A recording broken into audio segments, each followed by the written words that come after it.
जब मुल्क का नौजवान इम्तिहानी हॉल से निकलकर राजधानी की सड़कों पर आ जाए, जब पेपर लीक के इल्जामात पार्लियामेंट के ऐवानों में गूंजने लगे और जब सड़क से लेकर अदालत उज़्मा तक लफ्जी और सियासी जंग छिड़ जाए, तो फिर सवाल सिर्फ एक इम्तिहान का नहीं रहता बल्कि पूरे निज़ाम की शफाफियत का बन जाता है।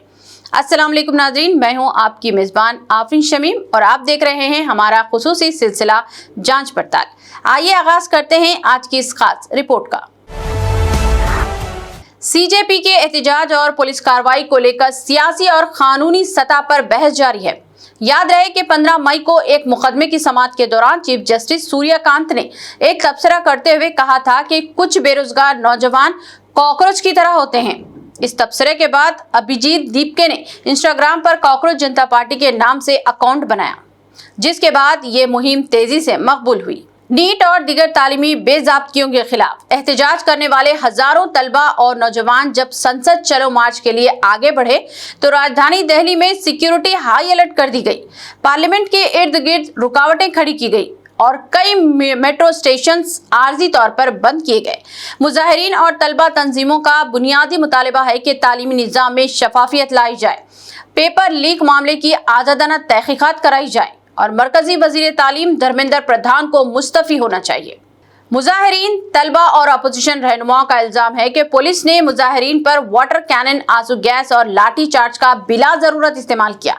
हता के सादा लिबास में मलबूस अफराद और सिक्योरिटी अहलकारों की जानिब से तलबा के साथ बदसलूकी के वीडियोज भी सामने आए हैं। इस पूरे मामले में एक नया मोड़ उस वक्त आया जब एहतजाज का ये मामला अदालत उज़्मा यानी सुप्रीम कोर्ट और दिल्ली हाई कोर्ट तक जा पहुंचा। सुप्रीम कोर्ट में चीफ जस्टिस ऑफ इंडिया और दीगर जज साहिबान पर मुश्तमिल बेंच के सामने जब इस मामले से मुताल्लिक़ अर्जियां आईं, सुप्रीम कोर्ट ने कॉकरोच जनता पार्टी सीजेपी के हामियों पर मुबैना लाठी चार्ज के खिलाफ दायर मुफाद आमा की अर्जी पर फौरी समाअत से इनकार कर दिया है। समाअत के दौरान चीफ जस्टिस सूर्यकांत ने वाज़ेह किया कि अदालत वीडियोस देखने में दिलचस्पी नहीं रखती और कहा कि इसके लिए वक्त नहीं है। जब दरख्वास्त गुजार के वकील ने दोबारा मुबैना पुलिस कार्रवाई की वीडियो दिखाने की अपील की तो चीफ जस्टिस ने कहा, हमारा और अपना वक्त ज़ाया ना करें। अब इस मामले पर कानूनी और सियासी हलकों की नजरें सुप्रीम कोर्ट के आइंदा फैसलों पर मरकूज है। ऑल इंडिया मजलिस इत्तेहादुल मुस्लिमीन के सदर बैरिस्टर असदुद्दीन ओवैसी ने दिल्ली में तलबा के पार्लियामेंट मार्च के दौरान पुलिस कार्रवाई पर सख्त तनकीद की। ओवैसी साहब ने कहा कि हुकूमत को ताकत के इस्तेमाल के बजाय तलबा से मुज़ाकरात करने चाहिए थे।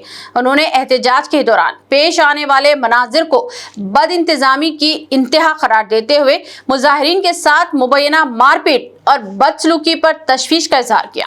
इस मौके पर उन्होंने पार्लियामेंट हाउस के अहाते में एहतजाज पर बैठे रुकने पार्लियामेंट चंद्रशेखर आजाद से भी मुलाकात की और इनसे इजहार यकजहती भी की। सोनम वांगचुक, जो कि मुसलसल 20 दिन से जायद अरसे से भूख हड़ताल पर थे, इनकी सेहत शदीद नासाज थी। पुलिस और इंतजामिया ने हाई कोर्ट की हिदायत और तिब्बी जरूरतों के पेश नज़र इन्हें हॉस्पिटल मुंतकिल किया। इनकी इस हड़ताल ने इस तहरीक में एक नई रूह फूंक दी। इस तहरीक का गहरा असर मुल्क की सियासत और पार्लियामेंट के अंदर भी वाज़ेह तौर पर देखा जा रहा है। लोकसभा में opposition leader Rahul Gandhi, Congress general secretary Priyanka Gandhi Vadra और कांग्रेस सदर मल्लिकार्जुन खड़गे ने हुकूमत को आड़े हाथों लिया। कांग्रेस अरकान ने पार्लियामेंट में सयाह लिबास, ब्लैक प्रोटेस्ट पहनकर एहतजाज किया और मुतालबा किया कि पेपर लीक और तालीमी बेज़ाब्तियों पर ऐवान में बहस करानी चाहिए।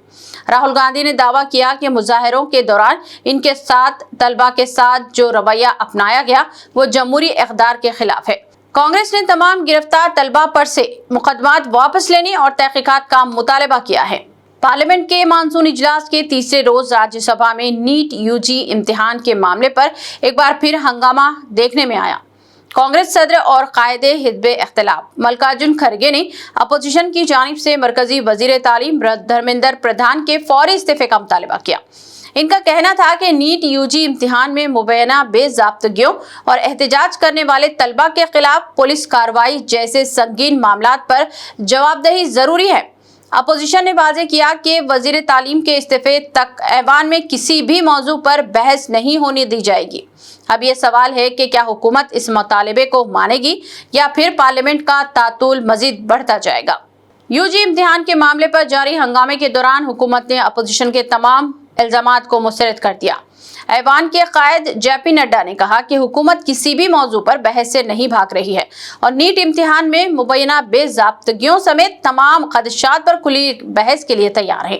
انہوں نے اپوزیشن کے رویے کو غیر ذمہ دارانہ قرار دیتے ہوئے الزام لگایا کہ پارلیمنٹ کے وقار کو نقصان پہنچایا جا رہا ہے۔ دوسری جانب مسلسل ہنگامے کے باعث راجیہ سبھا کی کارروائی دوپہر تک کے لیے ملتوی کر دی گئی۔ اب سب کی نظریں اس بات پر ہیں کہ آیا ایوان میں تعطل ختم ہوگا یا سیاسی کشیدگی مزید بڑھے گی۔ اس تحریک کو صرف طلبہ برادری ہی نہیں بلکہ شوبز اور بالی ووڈ سے وابستہ اہم شخصیات کی بھی حمایت ملی، جیسے کہ شبانہ اعظمی، پرکاش راج اور پونم پانڈے جیسی شخصیات نے یا تو جنتر منتر پر پہنچ کر اپنے بیانات کے ذریعے مظاہرین کی حوصلہ افزائی کی۔ ان شخصیات کا کہنا تھا کہ پرامن احتجاج جمہوریت کا بنیادی حق ہے اور حکومت کو نوجوانوں کی آواز دبانے کے بجائے ان سے گفتگو کا راستہ اختیار کرنا چاہیے۔ اگر ہم اس تمام صورتحال کا ایک جانبدارانہ اور سائنسی جائزہ لیں تو چند باتیں بالکل واضح سامنے آتی ہیں۔ شفافیت کی ضرورت۔ طلبہ کا اپنے امتحانات اور مستقبل کے لیے شفافیت مانگنا ایک عینی اور جائز حق ہے۔ اپوزیشن کی سیاست اور حکومت کے دفاع کے درمیان سب سے اہم بات یہ ہے کہ ملک کے نوجوانوں کا اعتماد تعلیمی نظام پر بحال کیا جائے۔ طاقت کا استعمال عارضی ہو سکتا ہے لیکن مسائل کا حل صرف اور صرف گفتگو، شفاف تحقیقات اور اصلاحات میں ہے۔ اب سوال یہ ہے کہ طلبہ کے مطالبات پر حکومت کیا جواب دیتی ہے اور کیا یہ تنازع پارلیمنٹ سے نکل کر سڑکوں تک مزید شدت اختیار کر جائے گا؟ اب دیکھنا یہ ہے کہ کیا حکومت اپوزیشن اور طلبہ برادری کو اعتماد میں لے کر کوئی جامع قدم اٹھاتی ہے یا یہ سیاسی و سماجی کشیدگی آنے والے دنوں میں مزید بڑھے گی۔ ہم جانچ پڑتال میں اس موضوع پر نظر رکھے ہوئے ہیں۔ اگر آپ کو ہماری یہ غیر جانبدارانہ اور تفصیلی رپورٹ پسند آئی ہو تو اس ویڈیو کو لائک کریں، شیئر کریں اور اپنے خیالات کا اظہار کمنٹ سیکشن میں ضرور دیں۔ اپنے میزبان کو دیجیے اجازت اور اپنے حقوق کا خاص خیال رکھیں۔ اللہ حافظ۔